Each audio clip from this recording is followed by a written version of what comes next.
Chapter 6 The Medicine Man. That night I looked to the stars in Orion's belt. There I asked a question that made me wonder. "What do you think of the darkness?" I asked the star. It winked and replied, "It's an opportunity to shine even brighter." Easy for you to say, when a star like you shines so bright. I myself am lost in this darkness, and I'm unsure how to make it through this dark night. Well, if you're looking for something, then that means that you or something is lost. Now, how far are you willing to go when you don't know where to look? And how much will you give to the journey when you don't know how much it could cost? Forward is the way, since that's the only way to go, for we have never been to the places we are heading, and so this path cannot be known, said the star. Who goes there? Asked a voice. It's not often that I miss something in the dark, and there I found a man who held a wooden staff under the stars when adrenaline ran through my heart. I am Otto. Are you sure? He asked. Who was I really? Meanwhile, this man wouldn't take his eyes off from the magic of the stars. His chin tilted up toward the moon, while his eyes gazed ever far. And who are you? This isn't about me, but I'm looking for the medicine man. Now are you him? Is it you who holds the keys to the secret plan? Who? Is it you? He asked. Well, what does the medicine man do? I'd never heard of such a being, but aren't we all interested in secret plans? Now who was he, and where was this medicine man? He is the one who turns the medicine wheel, he said. Why? So that this earth may heal, he added. But how? He goes off into the dark to reveal that which is true. Carrying nothing but the light from his own heart, he is something like a blind fool, he said. This man was a wanderer, and an unusual one at that. He carried nothing but the dark poncho over his head with a bag that was colored pitch black. Yes, there was something hidden within his layers. He was unlike those in the so-called material world. And was he blind, or just reciting a silent prayer? Can you see? Blind faith cannot grasp truth, because truth does not grasp anything at all. And the reason the medicine man appears blind is because he follows a path beyond where normal humans are called. For truth such as this is almost too magnificent. Not even intellect can grasp this truth, because intellect is finite and truth is infinite. Only the eye of the soul could locate the ears to truly listen.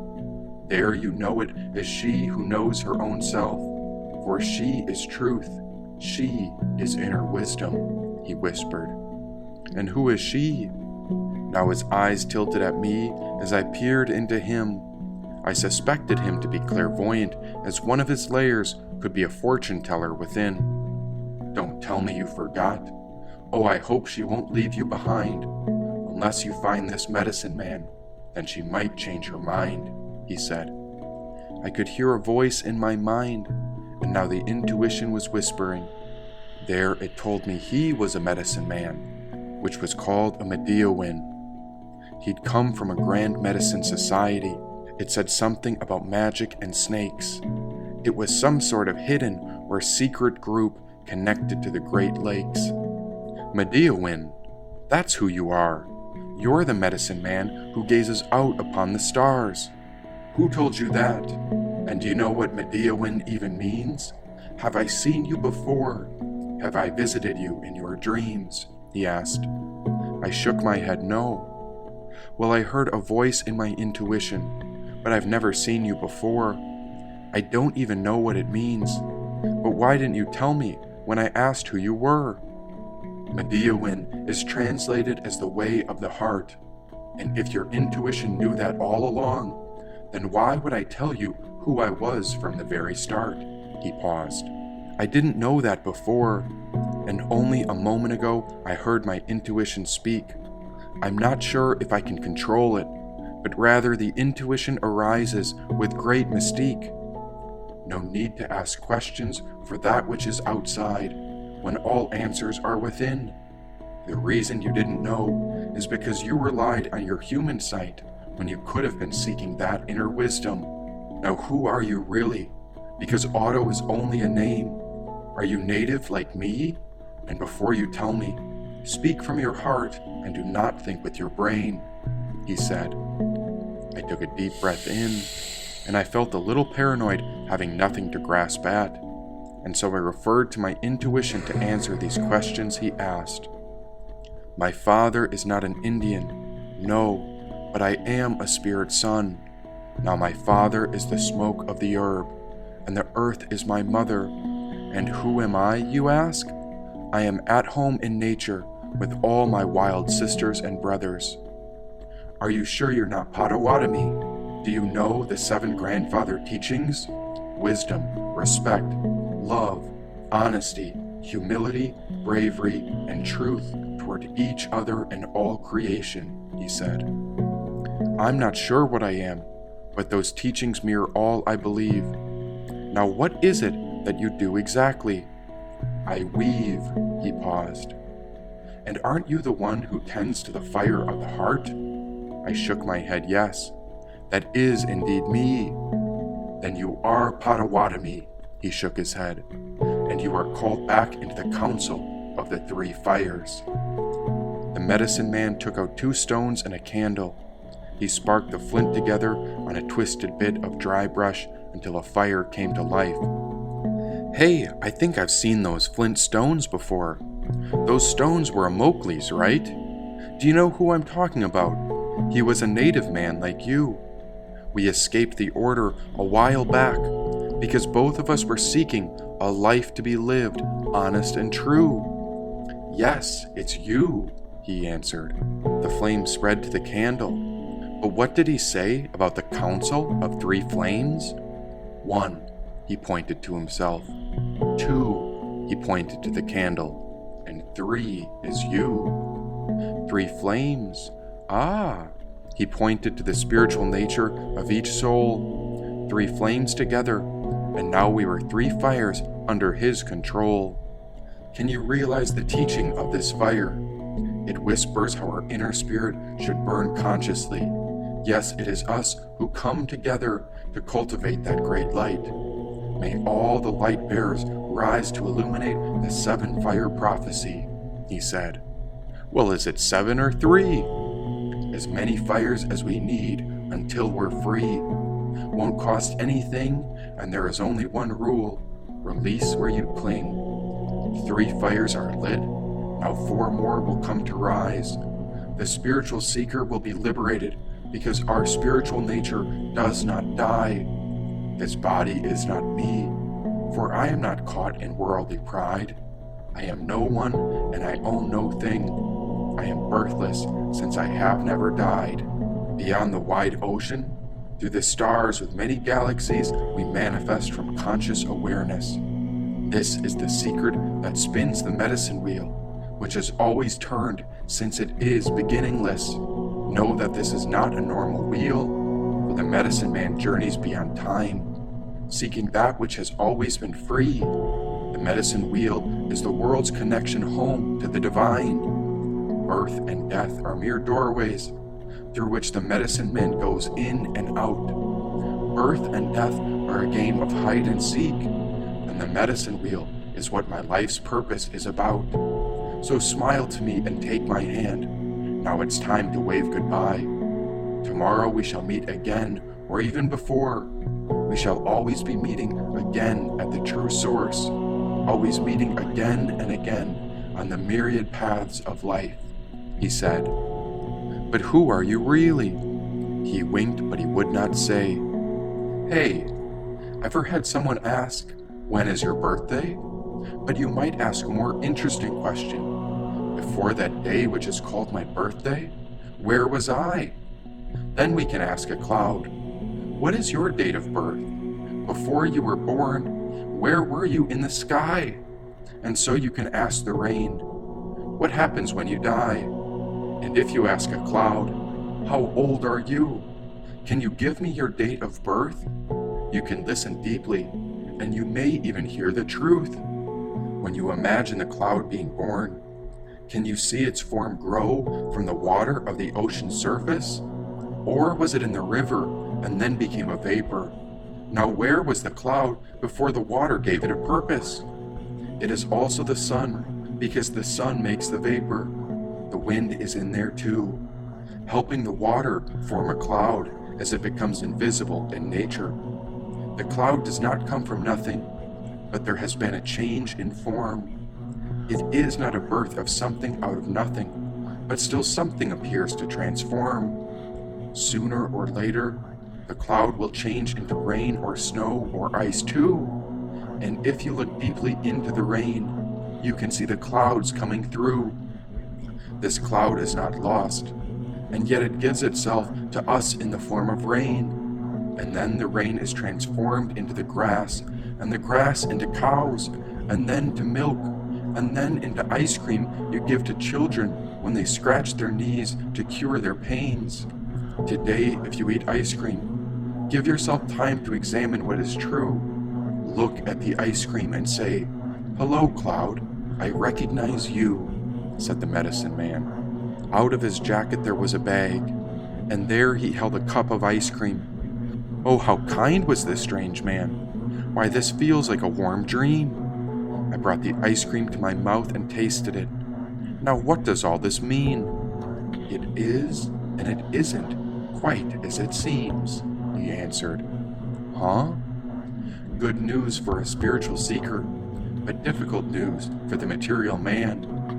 7 fires will be lit, and each fire marks a phase for all the life of the people on Turtle Island, he said. Where's Turtle Island? It's under your feet, my brethren. That was the name of the world given by the indigenous people of North America. The 7 fires prophecy represents the key spiritual teachings that suggest how different color, tradition, and tribes of the human beings can come together on the basis of the 7 grandfather teachings. And what happens now? A choice, he answered. What choice? The choice, said the old man. He acted a lot like a mirror, and I think they'd call this ditto. Or was this a mischievous trick or prank? Then was it called Dido? Are you talking about life and death? That's kind of an in-between question, but sure, I'll say yes, he said. Can you be more specific? I'm talking about the only choice that matters in the end. If the world chooses materialism, then through impermanence, all material will perish.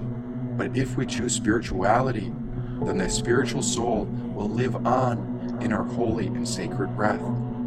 Each of the 7 fires brings change, and so these changes bring our spiritual nature closer to one united whole until there is no separateness left. But for those who still cling, if they cannot detach from greed and ignorance, then they will encounter great difficulty and see these great changes as interference. You will know the future of our people by the face that the people wear. If they come wearing the face of brotherhood, then there will come a time of wonderful change for generations to come, and there will be nothing to fear. They will bring new knowledge, wisdom, and articles that can be joined with the knowledge of all countries. In this way, separate nations will join to make an entire world that is free. This new world will be joined by 2 more, then 4 more, until it forms the mightiest world of all. And this relinking will continue on until all countries are called. You will know the face of this brotherhood if the races and tribes come carrying no weapons, if they come bearing only their knowledge and a handshake. When this happens, peace will never again escape, he said. And if they come bearing guns and knives, what happens? If the violence does not cease, does that mean we are all going to die? Beware if man comes wearing the face of death. You must be careful, because the face of brotherhood and the face of death look very much alike. Both are warriors, but if they come carrying a weapon, beware of the man who wishes to fight. If they come with many possessions, they could fool you. Their hearts may be filled with greed for the riches of this land, but in the end, no one will outlast that which is true. If they are indeed your brothers, let them prove it. Do not accept them in total trust, otherwise they could strike and create a great conflict. You shall know the face they wear is the one of death. If the rivers run with poison and the fish become unfit to eat, you shall know them by many things, but in the end, only wickedness will face defeat, he said. How can we rise over the face of death? With life. In the time of the seventh fire, new people will emerge. They will retrace their steps to find what was left by the trail of our ancestors. These steps will take them to the elders, and they will ask to guide them on their journey. But many of the elders will have fallen asleep. Some will awaken to this new time with little to offer, but still they will show great mercy. Some of the elders will be silent because no one will ask them anything. The new people will have to be careful in how they approach the elders, and they must listen to their wisdom when we begin again. The task of the new people will not be easy. If the new people remain strong in their quest, the water drum of the Midewinwin lodge will again sound its voice. There will be a great rebirth of the great nations and a rekindling of old flames. The sacred fire will again be lit. It is this time that the people will be given a choice between two roads. One road will be green and lush and very inviting. The other road will be black and charred, and walking it will cut their feet. In this prophecy, the people decide to take the middle way, to turn inward, and remember to reclaim the wisdom of those who came before them. Let us walk upon that razor's edge. Let us be bearers of the great light, so that the seventh fire will light the eighth and final fire. An eternal fire of peace, love, brotherhood, and sisterhood, he said. Have you called me here? He shook his head yes. For what? Totem, he said. Totem? It is the expression of one's truest heart. It is the continuation and lineage of our ancestors from the single great family. Once we free this forest, we'll craft your face upon the wood, and from then on, the world will live happily. But I'm not sure I understand. He raised his hands into the air, and then took a giant breath in. He was either preparing to pray, chant, or sing. O tutelary spirit, protector and guardian, you who breathe upon and watch over this land, listen now.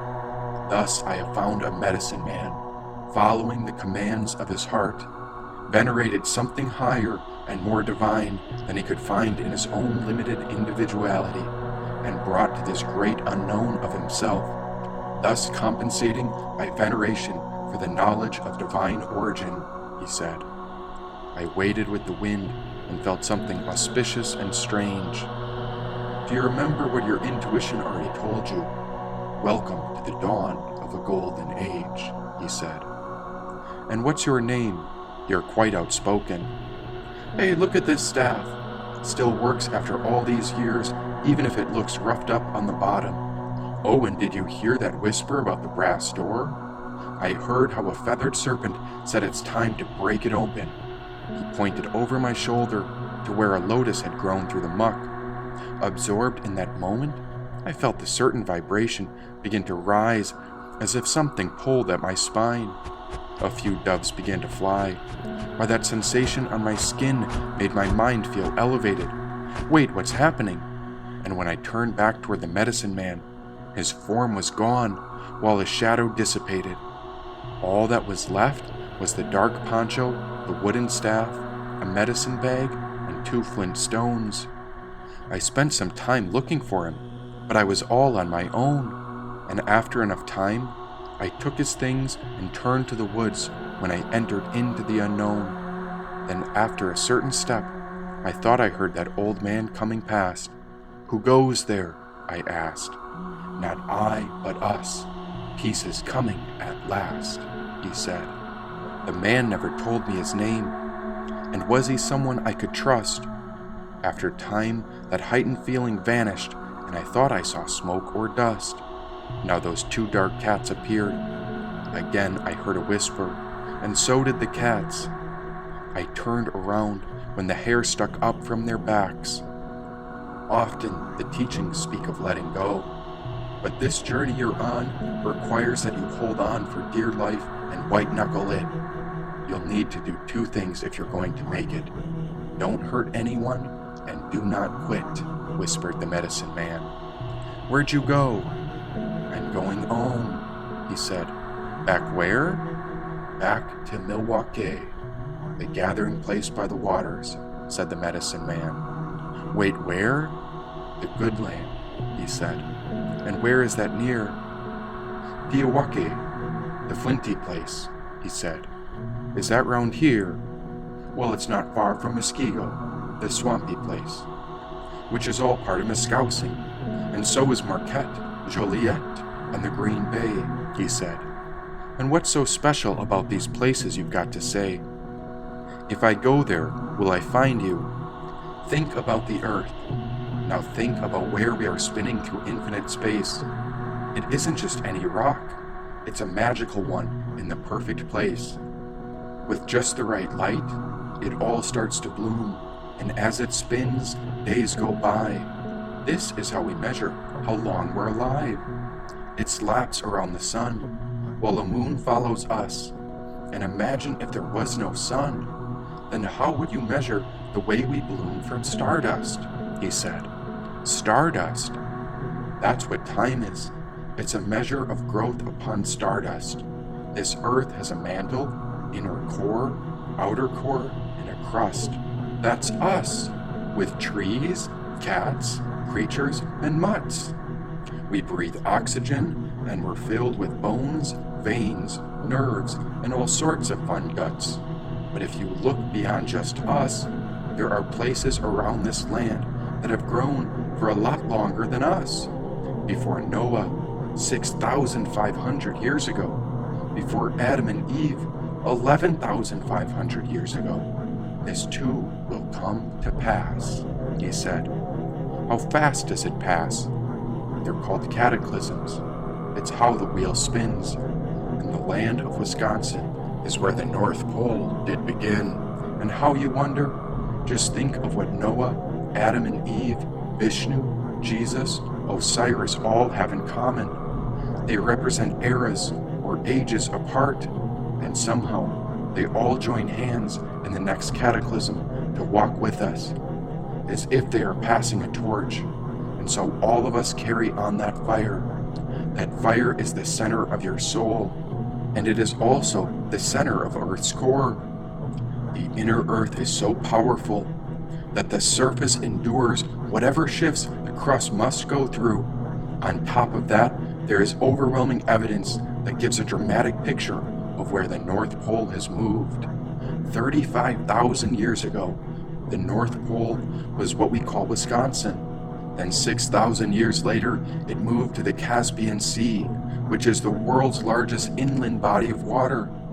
Then after 10,500 years, it moved to the Hudson Bay. Then 7,000 years after that, it moved to the Sudan Basin. And the last shift came 5,000 years after, as it settled in the Arctic Ocean. You sure about that? Whether you believe me or not, the point is that the crust moves, and I'm going where it turns, whether or not anyone else approves. You see, it's just like a flow, a certain type of groove, a bit of improvisational music, finding balance, while most people interpret life as having kids, growing up, going to school, working jobs, and reading the news. That's called the Wheel of Time, and it's what you do with the day.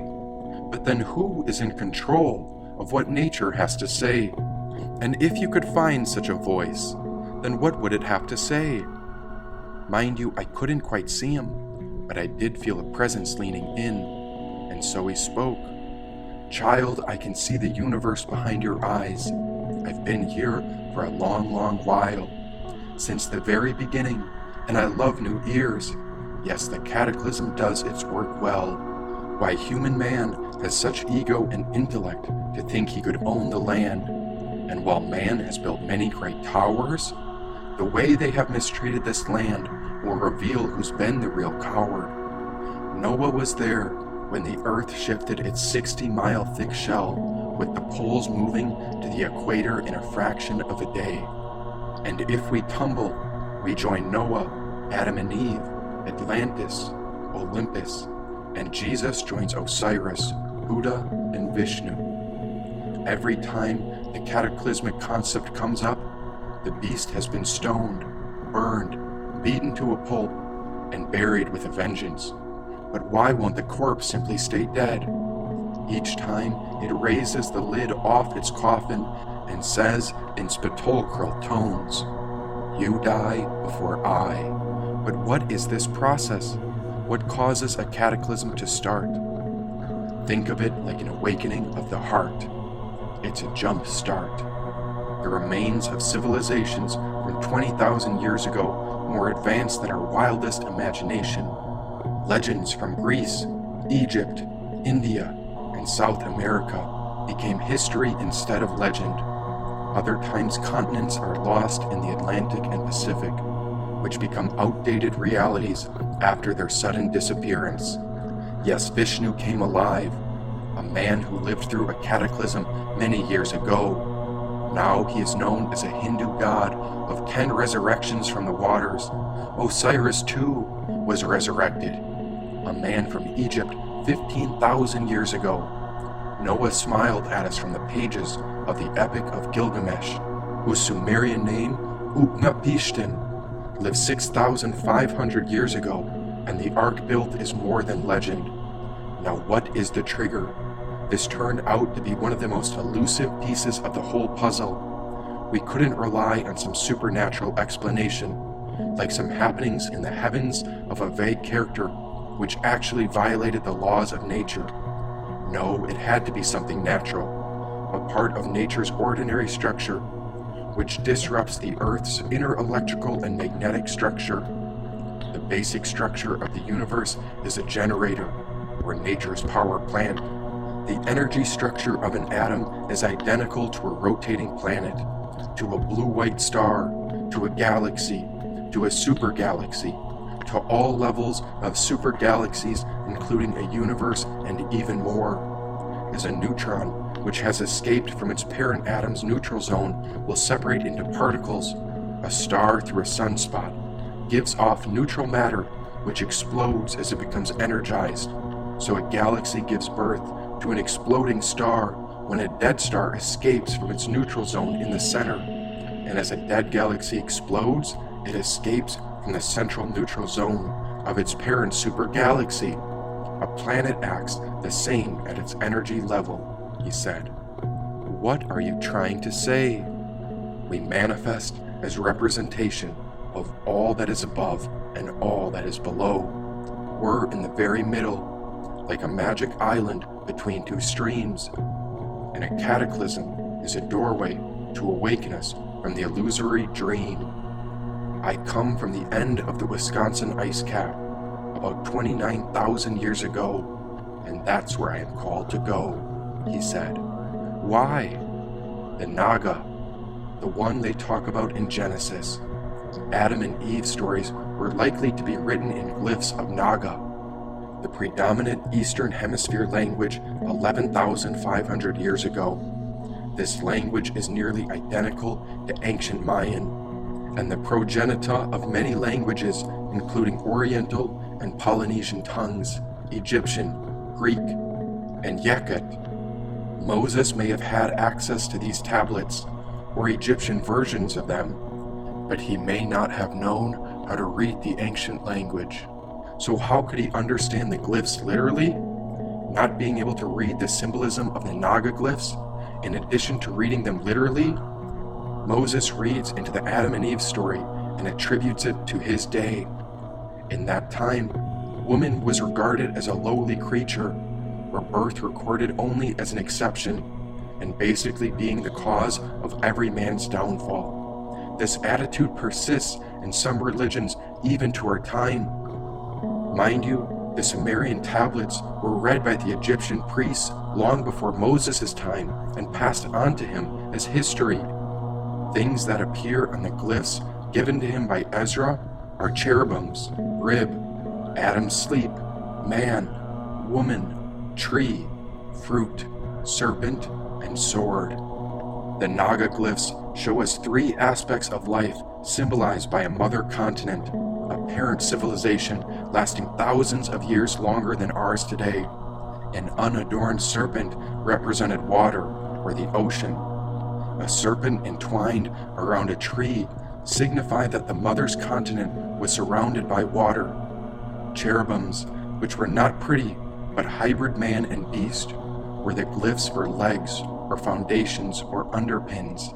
Instead of being placed in the Garden of Eden, one was taken away, and a Naga, or Mayan reading of the Egyptian Book of the Dead, shows that the cherubims of the north, east, south, and west were taken away, meaning the foundations of the mother continent in all directions were removed or destroyed.